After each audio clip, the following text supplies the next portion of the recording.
This YouTube channel does not promote any violent, harmful, or illegal activities. All content provided by this channel is meant for an educational purpose only.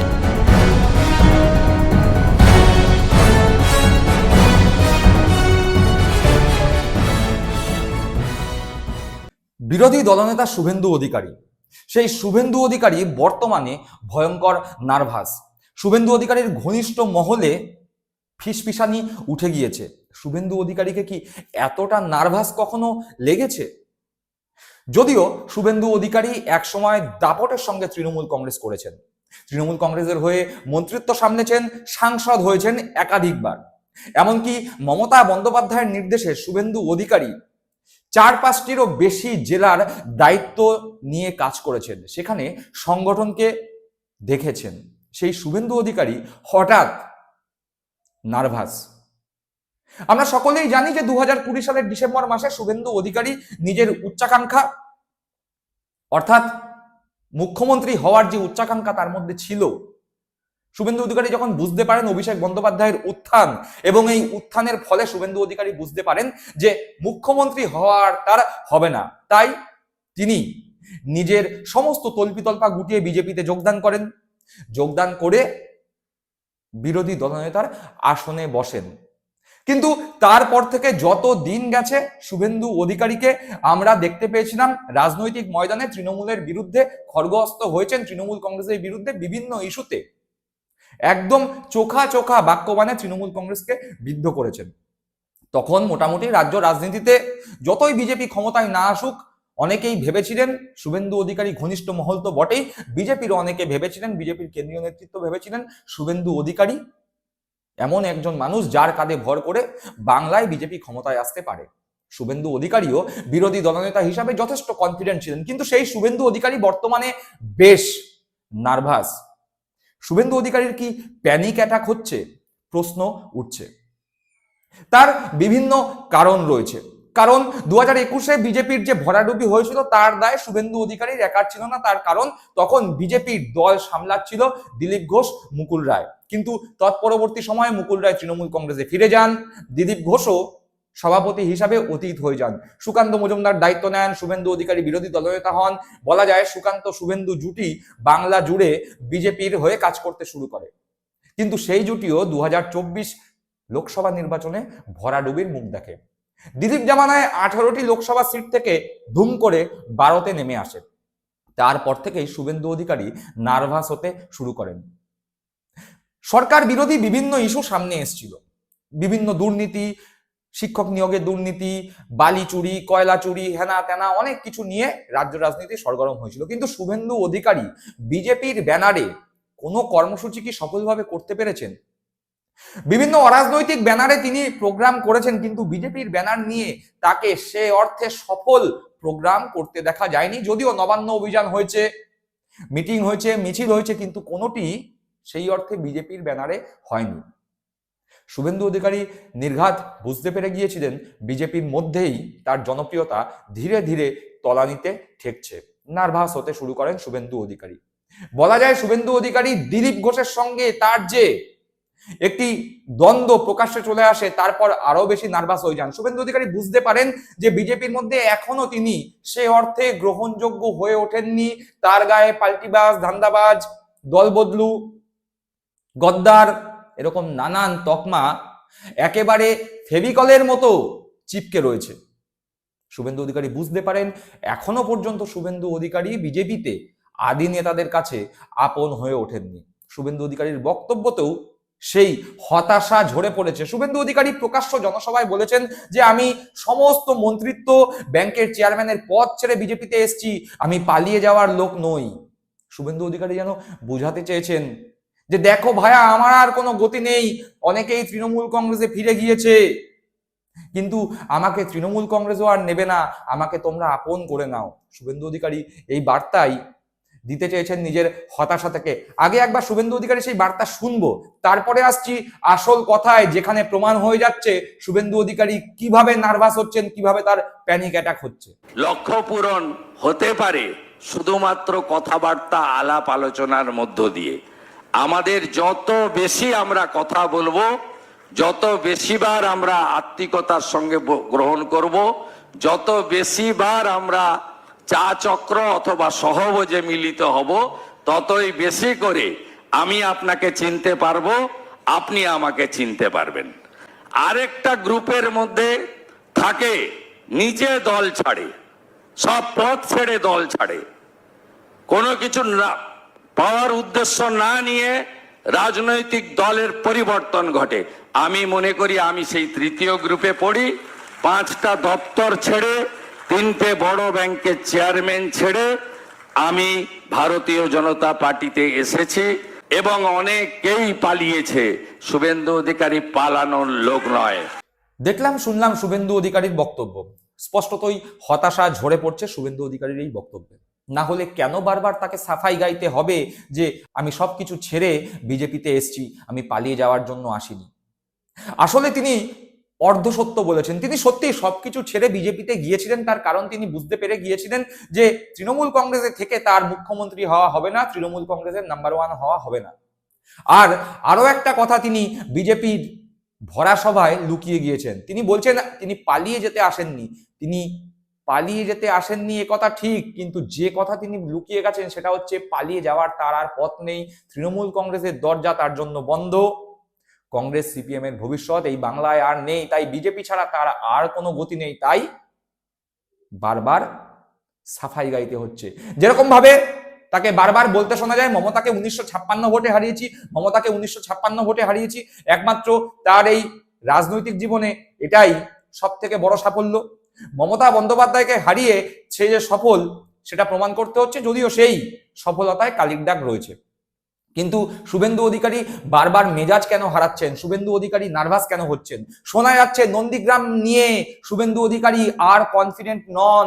নন্দীগ্রামে জেতার বিষয়ে তার যে আস্ফালন বারবার ঝরে পড়েছে, সেই নন্দীগ্রামই এবার হাতছাড়া হতে চলেছে। শুভেন্দু অধিকারী এমনকি ঘনিষ্ঠ মহলে জানাচ্ছেন এইবার বিধানসভা ভোটে তার লড়বার সেরকম একটা ইচ্ছা নেই, তার কারণ নন্দীগ্রাম নিয়ে তিনি আর কনফিডেন্ট নন। আর এমনকি অন্যান্য আসনে গিয়ে দাঁড়িয়ে যে তিনি জিতবেন সেগুলোও বালি, তার কারণ নন্দীগ্রামই একমাত্র সিট যেটা তিনি জোর গলায় বলতে পারতেন জিতবো। অন্যান্য আসনে জিতবেন কিনা সেই নিয়েও সন্দেহ। তাই তিনি ঘনিষ্ঠ মহলে জানাচ্ছেন আমি চাই দল আমাকে প্রচারের কাজে লাগাক। সে কথাও ভরা সভায় তিনি বলেছেন দল যদি চায় ভোটে দাঁড়াবো, দল যদি চায় প্রচার করব। অর্থাৎ মনে যে সুপ্ত বাসনা, ভোটে লড়ার যে ইচ্ছা নেই, সেই কথা মুখে চলে আসলো। একবার সেই বক্তব্যও শুনবো। আজকের আমার কমিটমেন্ট, পার্টি যদি বলে যে তুমি লড়বে না, শুধু প্রচার করো, সেটা করতেও আমি রাজি আছি। শুনলাম সেই বক্তব্য, কিন্তু কেন হঠাৎ করে কেন শুভেন্দু অধিকারী এতটাই নার্ভাস হয়ে পড়লেন যে নন্দীগ্রামে তার দাঁড়ানোর ইচ্ছা নেই? এর মূলে অন্যতম প্রধান কারণ, যার কারণে বলা যায় যে শুভেন্দু অধিকারী তৃণমূল কংগ্রেস ছেড়ে বিজেপিতে যোগদান করেছেন, সেই কারণ অভিষেক বন্দ্যোপাধ্যায়। অভিষেক বন্দ্যোপাধ্যায়কে শুভেন্দু অধিকারী একেবারেই সহ্য করতে পারেন না। রন্ধ্রে রন্ধ্রে হিংসা ভরে আছে শুভেন্দু অধিকারীর অভিষেক বন্দ্যোপাধ্যায়কে নিয়ে। যেই অভিষেক বন্দ্যোপাধ্যায়ের উত্থানের সঙ্গে সঙ্গে শুভেন্দু অধিকারীর তৃণমূল কংগ্রেসে 1 নম্বর হওয়ার দরজা চিরতরে বন্ধ হয়ে যায়। সেই অভিষেক বন্দ্যোপাধ্যায় এবার নিজে নজর দিয়েছেন নন্দীগ্রামে। নন্দীগ্রামের সংগঠন নিজে হাতে সাজিয়েছেন, নিজে বেছে বেছে লোক বসিয়েছেন নন্দীগ্রামের সংগঠনের মাথায়। তৃণমূল কংগ্রেসের এবার প্রধান লক্ষ্য নন্দীগ্রাম পুনরুদ্ধার, এবং সেই লক্ষ্যে যে অভিষেক বন্দ্যোপাধ্যায় নিরন্তর কাজ করে চলেছেন তা বিরোধী দলনেতা হিসাবে শুভেন্দু অধিকারী খুব ভালোভাবে বুঝতে পারছেন। অভিষেক বন্দ্যোপাধ্যায়ের কথাতেও সেই আভাস পাওয়া গিয়েছে। অভিষেক বন্দ্যোপাধ্যায় নিজে বলেছেন যে তৃণমূল কংগ্রেসের যে নতুন কর্মসূচি আগামী 2 তারিখ থেকে শুরু হচ্ছে, সেই কর্মসূচি পূর্ব মেদিনীপুর জেলাতেও হবে, সেখানে অভিষেক বন্দ্যোপাধ্যায় যাবেন। এবং একই সাথে অভিষেক বন্দ্যোপাধ্যায় জানিয়েছেন যে নন্দীগ্রাম থেকে একাধিক ফোন আমার কাছে এসছে। এক ডাকে অভিষেক যে ফোন নাম্বার, সেখানে ফোন করে নন্দীগ্রামের মানুষজন সেবাশ্রয়ের অনুকরণে নন্দীগ্রামেও সেবাশ্রয় ক্যাম্প চাইছে। তাই অভিষেক বন্দ্যোপাধ্যায় নন্দীগ্রামে যাচ্ছেন সেবাশ্রয় ক্যাম্পের উদ্বোধন করতে। নন্দীগ্রাম 1 এবং নন্দীগ্রাম 2-এ 2 জায়গায় সেবাশ্রয় ক্যাম্প হবে। অভিষেক বন্দ্যোপাধ্যায় নিজে মুখে সে কথা জানিয়েছেন। অর্থাৎ বোঝাই যাচ্ছে নন্দীগ্রাম এখন অভিষেক বন্দ্যোপাধ্যায়ের অন্যতম প্রধান লক্ষ্য। আর সেখানেই সিঁদুরে মেঘ দেখছে শুভেন্দু অধিকারী। আগে অভিষেক বন্দ্যোপাধ্যায় নন্দীগ্রাম নিয়ে ঠিক কি বক্তব্য রেখেছেন, যা শুভেন্দু অধিকারীর জন্য যথেষ্ট চিন্তার কারণ, সে কথা আগে শুনে নেব। কোনো সেবাশ্রয় করতে না, জল্পনা না, আমার কাছে কিছু নন্দীগ্রামের অনেকে কিছু রিকোয়েস্ট এসেছিল এবং প্রায় 2 মাস ধরে, 2.5 মাস ধরে, বিশেষ করে যখন থেকে আমরা এই ডায়মন্ড হারবারের সেবাশ্রয় শুরু করব, দ্বিতীয় অধ্যায় শুরু করব, আমরা শুরু করেছি প্রায় 1 মাস হতে চললো। তার আগে থেকে যখন শুরু করব সব ঠিক করছি, তখন থেকে আমার কাছে কিছু ফোন এসেছিল এক ডাকে অভিষেকের। নাম্বারটা সবার কাছে আছে, যে কেউ ফোন করতে পারে, যে এখানেও এরকম একটা ক্যাম্প করা হোক, আমরা যাতে এই সুযোগ সুবিধা পাই। তো আমি চেষ্টা করেছি পরবর্তীকালে আমাদের ওখানে যারা রাজনৈতিক সমর্থকরা রয়েছে বা আমাদের কলিগ যারা রয়েছে, সহকর্মী যারা রয়েছে, তাদের সাথে কথা বলে আমরা যেটা ঠিক করেছি যে 2টো মডেল ক্যাম্প নন্দীগ্রামে করা হবে। নন্দীগ্রাম 1 নম্বর ব্লকের জন্য একটা মডেল ক্যাম্প হবে এবং নন্দীগ্রাম 2 নম্বর ব্লকের জন্য আরেকটা মডেল ক্যাম্প হবে। এবং যতই করো হামলা আবার জিতবে বাংলার কর্মসূচিতে আমি যেহেতু 15 তারিখ পূর্ব মেদিনীপুরে থাকবো, আমি সেই ক্যাম্প উদ্বোধন করতে নন্দীগ্রামে যাব। শুনলাম অভিষেক বন্দ্যোপাধ্যায়ের বক্তব্য, আর এরপরেই আমরা দেখতে পেলাম অভিষেক বন্দ্যোপাধ্যায়ের এই বক্তব্য। তারপরেই আমরা জানতে পারলাম, দেখতে পারলাম সোশ্যাল মিডিয়ায়, সংবাদ মাধ্যমে, তৃণমূল কংগ্রেসের যে উন্নয়নের পাঁচালী টোটো, সেই টোটো নন্দীগ্রামে ভাঙচুর করা হলো। ভাঙচুর করলো কে? বিজেপির নেতার এক ছেলে, এক ভাইপো।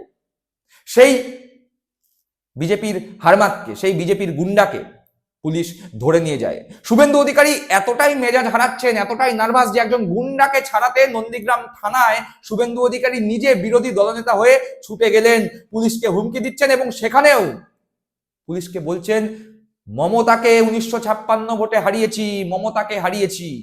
অর্থাৎ ভেবে দেখুন, শুভেন্দু অধিকারী এতটাই নার্ভাস যে একজন রাস্তার গুন্ডাকে ছাড়াতে থানায় ছুটে যেতে হচ্ছে।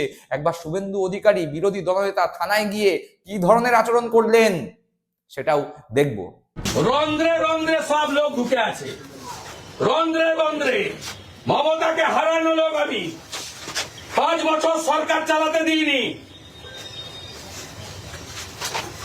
আপনার পুলিশ মন্ত্রী টেংরি কাপে আমাকে দেখলে বলে গেলাম খুব খারাপ জায়গায় হাত দিয়েছেন। সকালেও এখানে মন্ডল সভাপতি ভাইকে গ্রেপ্তার করেছে ফলস কেসে, ওদের ওই চুরির পাঁচালী। যখনই মমতা বন্দ্যোপাধ্যায় উন্নয়নের পাঁচালী যখন এলাকার মানুষের কানে কানে পৌঁছে দিই, সেটা গোত্র জ্বালা হয়েছে। তাই বিজেপির হারমাতদের দিয়ে উন্নয়নের পাঁচালীর গাড়িকে ভাঙচুর করেছে। তার বিরুদ্ধে আইনি ব্যবস্থা পুলিশ তার নেবে। কারণ শুভেন্দু অধিকারী লাফাং ঝাপাং চাপাং করছে কেন? থানা ঘেরাও করবে কেন? ও তো মিথ্যাচার, মিথ্যাবাদী, এটা স্পেশাল মিথ্যাবাদী। দেখলাম শুভেন্দু অধিকারীর সেই আচরণ, অর্থাৎ শুভেন্দু অধিকারী কতটা নার্ভাস, কতটা হতাশাগ্রস্ত, তা বিজেপির ভরা সভায় যেমন প্রকাশ পাচ্ছে, একই সঙ্গে প্রকাশ পাচ্ছে থানায় গিয়ে একজন স্থানীয় গুন্ডাকে ছাড়াতে বিরোধী দলনেতা দৌড়ে চলে যাওয়ার মাধ্যমে। শুভেন্দু অধিকারী বুঝতে পেরে গিয়েছেন নন্দীগ্রাম এবার অভিষেক বন্দ্যোপাধ্যায় টার্গেট করে নিয়েছেন। ফলে লোডশেডিং করে একবার 1956 ভোটে, মাত্র 1956 ভোটে কোনো মতে জিতে তিনি বিরোধী দলনেতা হয়েছেন। আগামী দিনে তিনি নন্দীগ্রামে যদি দাঁড়ান, জিততে পারবেন কিনা সেই নিয়েই সন্দেহ তৈরি হয়েছে। ফলে বারংবার মেজাজ হারাচ্ছেন শুভেন্দু অধিকারী, নার্ভাস হচ্ছেন শুভেন্দু অধিকারী, হয়তোবা প্যানিক অ্যাটাকেরও শিকার হচ্ছেন শুভেন্দু অধিকারী। বিজেপির মধ্যে শুভেন্দু অধিকারীর ঘনিষ্ঠ মহলে প্রশ্ন উঠছে, এতটা নার্ভাস শুভেন্দু অধিকারীকে কি আগে কখনো লেগেছে? দর্শক বন্ধুরা, আপনারা কি মনে করছেন এ বিষয়ে? আপনাদের মূল্যবান মতামত কমেন্ট বক্সে কমেন্ট করে জানাবেন। সকলে ভালো থাকবেন, সুস্থ থাকবেন। জয় হিন্দ, বন্দে মাতরম।